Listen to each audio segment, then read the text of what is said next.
والله ما غلطوك يرشحوا المنتخب المغربي باش يفوزوا بكأس العرب 2025 بقطر. تفوق واضح. الماتش الاول 3-1 مع جزر القمر.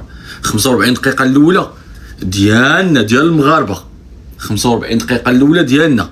ما احتاجش المنتخب المغربي بزاف الوقت باش يماركي جوج البيوتا، لان البيت الاول جا في الدقيقه 5 والبيت الثاني جا في الدقيقه 11. اما بالنسبه للبيت الثالث فجا في الوقت بعد الضائع ديال الشوط الاول. المنتخب الرديف الحمد لله النتيجه والاداء، مقابله عربيه بطعم افريقي. ما الراجل شغال سري بقاله فتره، ما بنعرفش هو بيشتغل ازاي، ما بيذاعش مبارياته في الفتره اللي فاتت. النهارده فاجئنا في اول 5 دقائق فرصتين ضايعين وهدف رائع من ركنيه ثم هدف ثاني من ركنيه. خدنا كده في هوجه. منتخب جزر القمر منتخب قوي وبانت قوته في الشوط الثاني.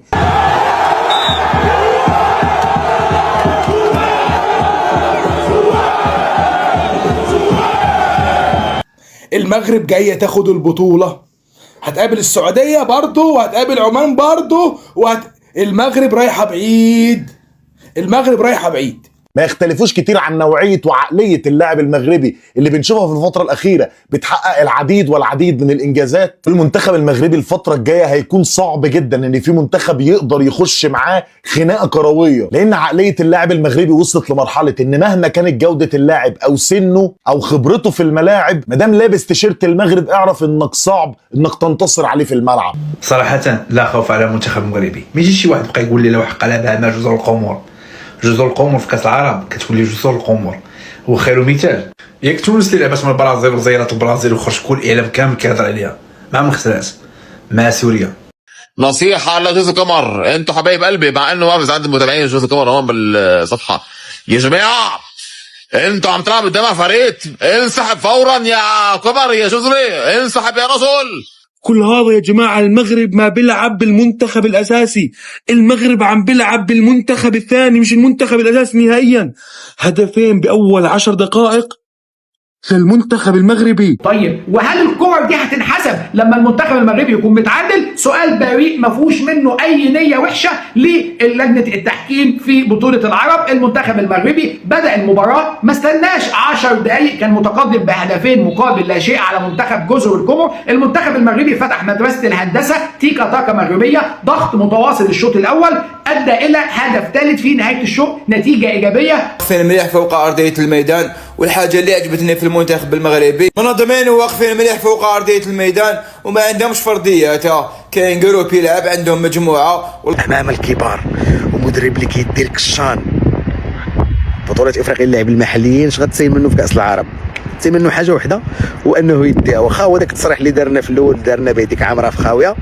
المغاربه جبارين في الكوره، مبروك عليكم البطوله من غير ما نلعب ومن غير ما كل المنتخبات كلها ما تلعب حتى.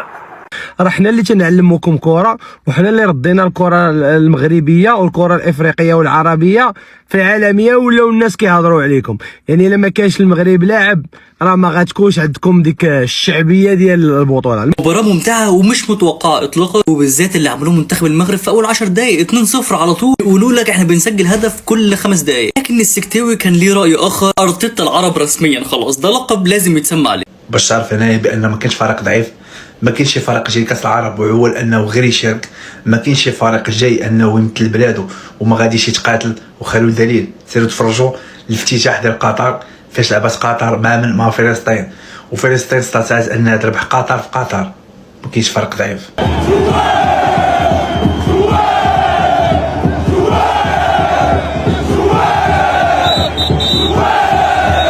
45 دقيقة الثانية تكرفصنا ديال بصح، تكرفصنا وتعذبنا ديال بصح.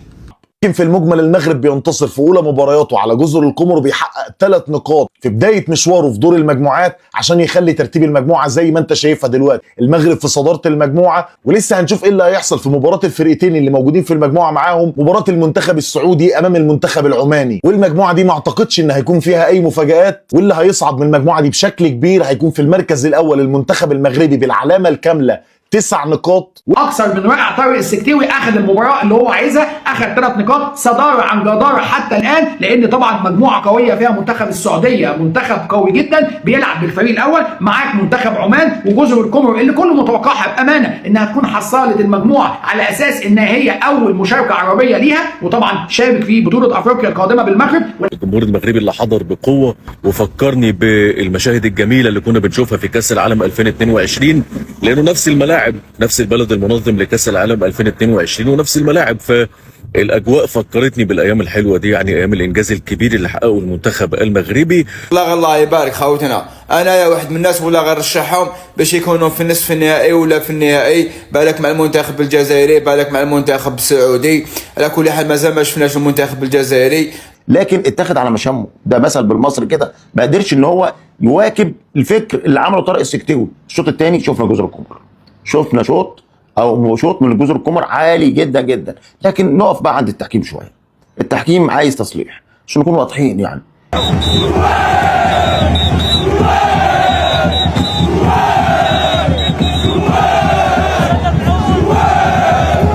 ولكن احنا ثايقين في طريق السكيتاوي، وبرافو لهذا المنتخب هذا اللي ان شاء الله باذن الله كنتمنوا انه يدي لنا هذا الكاس العرب اللي تكون الثانيه في تاريخ المغرب. لكن دي مش لجنه ولا حاجه، يعني دي بطوله عربيه، يعني ما تقلقش. ان انا عارف اهل المغرب والله كويس، ويطلعوا يقولوا ان في مشاكل في التحكيم من البدايه. لا هو الحكم فعلا كارثي ومعروف عنه ده، ومستغرب اصلا هو ليه جاي يحكم بطوله زي دي. يا جماعه هي ناقصه كوارث يا اخي. هيدا فريق فايز على اسبانيا، على البرتغال، رايح على نص نهائي كاس عالم، فايز بكاس عالم للناشئين، رابح على المدري مين 18-0، انسحب فورا يا جزر القمر. المنتخب السعودي دوك شويه يلعب، المنتخب المغربي من اكبر المرشحين باش يفوزوا بالدوره هذه، والله غير عندهم فريق محترم. وجايب الطاجين ونشربوا الحريره ويعرضونا على كسكس، وان المغرب اصبح هو المؤهل الاول ان هو يدي كاس العرب. ولكن المنتخب المغربي بيعلنها، طارق السكتاوي بيعلنها على قد المباراه، على قد ما بنلعب 3 اهداف، هدفين منهم كان في 10 دقايق، مليون تريليون مبروك، رساله اللي يخاف يروح، والمغرب قادمه وللمنافسه على بطوله كاس العرب بقطر. ولكن سؤال الاخير البريء، ايه اخبار التحكيم خاصه مع المنتخب المغربي؟ بشكركم. بينالتي يعطيوه للخصم وعقلوا عليها، وانتم اللي عندكم الحق ما تاخذوش البينالتي، قولوا هو ما قالت. اللي هيصعد معاه من المجموعه من المركز الثاني هيكون المنتخب السعودي ب6 نقاط، ولكن بالاداء النهارده وبالنتيجه اللي عملها المنتخب المغربي في افتتاحيه مشواره بياكد على الحاجه اللي كل الناس قالتها وكل الناس كانت متوقعاها، ان المغرب هيكون من اوائل المرشحين للفوز ببطوله كاس العرب. ممكن جزر القمر تفوز على المغرب، كل شيء بيصير. غادي نربحوا ان شاء الله جزر القمر بنتيجه قويه عريضه 3 أو 4-0. الله مبروك للمغرب بطولة كاس العرب. هتقولي ده لسه المغرب بيلعب اول ماتش، ده لسه كمان الشوط الاول ما خلصش. اقول لك يا باشا منتخب جامد. بسم الله، افتح الرزاق المول في كل رزاق. الماتش الاول ربي الحمد لله ما حشمناش. والله يا جزر القمر لو انك ما شاركت اصرف لك. ما شاركت لماذا؟ كنت نائما. بطلت التعليق، بطلت التعليق. يخرب بيت ام الجنون، جن جنون المنتخب المغربي يا جماعه، جن جنون المنتخب المغربي يا رجل في كأس العرب. استمرارا لمتعة كأس العرب المغرب وتحت شعار حي على الفلاح ولا لمفاجآت البطولة، المغرب بيفوز بانتصار عريض على منتخب جزر القمر ب3-1 في أولى مباريات المنتخب المغربي في دور المجموعات.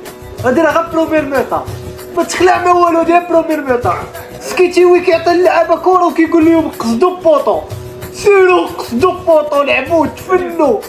المغرب زنبقت جزر القمر الشوط الاول بس، يعني هم الشوط الاول بس العيال سجلوا 3 اهداف، يعني فرشخوهم. اسمع الخوة ديال يشوف المغرب ايش كيدير في كاس العرب. منتخب المغرب بيفوز على منتخب جزر القمر عزيزي في واحده من امتع المباريات اللي انا شفتها المنتخبات العربيه. صباحكم المغربي يا جزر القمر، نصيحه اخويه يا جزر القمر، انسحب فورا على السريعه، انسحب فورا وعتيجي على المباراة، عامل لك مفاجأة وانسحب واخسر 3-0 من دون ما تطلع يا معلم ب 19. برافو، هذا هو المنتخب اللي بغينا. برافو، هو المنتخب ديالنا يفوز ويدخل كأس العرب بهدوء. هي دي المنتخبات اللي جايه تاخد البطولة. المغرب بتضرب جزر القمر في أول 10 دقايق بجولين، عارف لما تضرب واحد بالام بياخدها؟ شكرا. جزر القمر اعلنت استسلامها من اول 10 دقايق.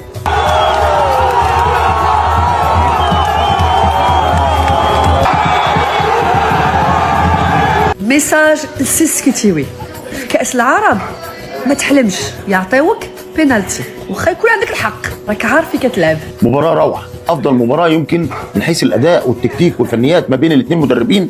طارق سكتيوي بدا المباراه خدنا كلنا على مشمنا، ما كناش متوقعين اللي هو بيعمله. المباراه اللي كانت ممتعه جدا. المنتخب المغربي متفوق من حيث الامكانيات، ولكن ده ما يقللش من منتخب جزر القمر اللي قدم مباراه كبيره من حيث السلاسه في نقل الكوره. منتخب جزر القمر منتخب عنده كره محترمه وتستحق الاشاده. جوج ديال الاهداف في 10 ديال الدقائق. المنتخب المغربي دار لهم الكونتر خطه في هذا كاس العرب. ب3 أهداف مقابل هدف يفتتح منتخب المغرب مبارياته امام جزر القمر باكتساح وباعلان رسمي زي ما قالها طارق السكتيوي مدرب منتخب المغرب: نحن قادمون للفوز بالبطوله. 1.5 مليون مبروك المنتخب المغربي في افتتاح مبارياته ببطوله العرب، بيفوز على جزر القمر بنتيجه كبيره. ماتش قوي، اداء قوي من اللاعبين، تألق، واكتر حاجه عجبتني في المباراه هي الجمهور المغربي. جن جنون المنتخب المغربي. هدفين يا رجل بأول 10 دقائق، هدفين من ركنيات، هدفين للمنتخب المغربي في بطولة كأس العرب بأول مباراة لهم. تلاقي منتخبين عربيين ماسكين في خناق بعض. يكتوي في الكرات الثابته مش ممكن. ارتيتا يا جماعه حرفيا مش لقب ارتيتا على الفاضي، يعني من امتع الكرات الثابته اللي انا شفتها لمنتخب عربي يا جماعه. جاب الله بحال لاعبين كاس افريقيا، غير هو لاعبين كاس افريقيا في قطر. مبروك للمنتخب ديالنا، مبروك لطارق السكيتيوي، مدرب كبير، مدرب اللي كيدي معك الميداليه في النحاسيه في الالعاب الاولمبيه. ولكن الكرة المحترمة دي مشكلتها انها قابلت منظومة المغرب، المنظومة التي لا تقهر. المغرب لو بيلعب بالمنتخب الاول، بالمنتخب الثاني، بالمنتخب الثالث، بمنتخب الناشئين، بمنتخب البراعم، منظومة كورة متأسسة صح، فكان من الطبيعي جدا النهارده النتيجة اللي حصلت دي بفوز المغرب بثلاثية مقابل هدف وحيد في ظل تألق العديد والعديد من لاعبي المنتخب المغربي. جازسي 10 دقائق زوج بيوتا وكيطيروا اهل المغرب يعني اذا مش عارفين الحكم ده واحد من اسوأ الحكام اللي في اسيا عموما، ان كان في دوري ابطال اسيا، في كاس اسيا، في اي بطوله اسيويه. الحكم ده كارثي بمعنى الكلمه، يعني في قرارات تحكيميه خطا 100% طبعا. كل شيء كان كيقول لك وايلي قطر خسرات مع فلسطين وتونس خسرات مع سوريا، غادي المغرب حتى هو يقدر يخسر مع جزر القمر. وشي ناس اخرين قال لك حق الحضور الجماهيري التونسي اكثر من الحضور الجماهيري المغربي في قطر. ونفكرك في الماتش ديال فرنسا والمغرب في 2022 التحكيم في قطر ما تثقوش فيه. المغرب اللي قدمت مباراة عظيمة في افتتاحية مشوارها في بطولة كأس العرب تحت قيادة المدير الفني الممتع طارق السكتيوي، اللي قال قبل البطولة ان المغرب مشاركة في بطولة كأس العرب وهدفها الاول والاخير هو تحقيق اللقب. مدير فني عنده افكار فنية ممتازة، لعيبة عندها جودة عالية موجودة في ارض الملعب. من كتر ما هو جامد جاب جون في اول 5 دقايق وجاي يخوف كل المنتخبات، وهيخلص على المنتخبات كلها على الهادي ومن غير ما يبذل اي مجهود. ايه رايكم؟ قولوا لي. ضربه الجزاء ولمسه اليد بتاعت حارس المرمى لمهاجم منتخب المغرب، ايه ده؟ الفار اخد 3 دقايق علشان يراجع الحاله، وفي الاخر نو تاتش نو بلانتي. طيب ايه رايكم؟ سلام عليكم. الحاله دي وضربه اليد في وشه، ولا عشان المغرب كسبان 3 فنعدي الامور؟ ايش كاين صاحبي؟ ايش هذا الشيء اللي كيديروه المغاربه في كاس العرب؟ يعني معنى كده ان المغرب مش هيرجع من قطر غير والكاس في جيبه.